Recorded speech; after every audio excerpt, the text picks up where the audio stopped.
बातमी पुण्यातून आहे। चाकणमधील अनेक औद्योगिक वसाहतीमधील अनेक कंपन्यांचा गॅस पुरवठा हा आता बंद आहे। गॅस पुरवठा बंद झाल्याने सुमारे 30% कंपन्यांचं कामकाज ठप्प झालंय। सुमारे 30% कंपन्यांचं कामकाज हे ठप्प झालेलं आहे। ही दृश्य आपण पाहताय। चाकणमधील अनेक औद्योगिक वसाहतीमधील अनेक कंपन्यांचा गॅस पुरवठा बंद झालाय। या गॅस मिळत नसल्यामुळे कंपन्यांचे प्रोडक्शनवर इम्पॅक्ट झालेला आहे। बऱ्याच कंपन्या त्यामुळे ही जी प्रोडक्शनची साखळी आहे ती हॅम्पर झालेली आहे।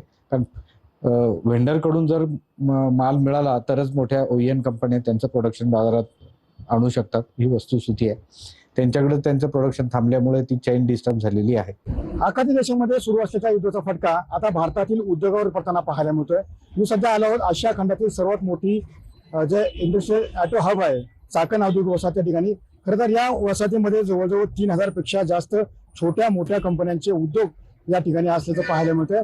मात्र या ठिकाणी पाहिलं की सध्या जे युद्ध सुरू आहे त्या युद्धाचा परिणाम असा झालाय की ज्या पद्धतीने पाहतो की जो इंडस्ट्रियल गॅस आहे तो गॅस सध्या बंद केल्यामुळे अनेक कंपन्यांमध्ये गॅस पुरवठा होत नाहीये, त्यामुळे कंपन्यांचं कामकाज ठप्प झालेलं पाहायला मिळतंय। त्यामुळे चाकण औद्योगिक वसाहतीमध्ये जी आशिया खंडातील सर्वात मोठी इंडस्ट्रीज आहे त्या इंडस्ट्रीमध्ये जवळजवळ 30% कंपन्यांना जो फटका आहे तो या ठिकाणी पडताना आपल्याला पाहायला मिळते। आज सकाळपासून 30% कंपन्यांचं जे कामकाज आहे ते ठप्प झालेलं पाहायला मिळतं। मात्र उर्वरित 70% ज्या कंपन्या आहेत त्या सुरळीत सुरू आहेत। त्यावर अभिषेक सुरू दिले मराठी चाकण पुणे।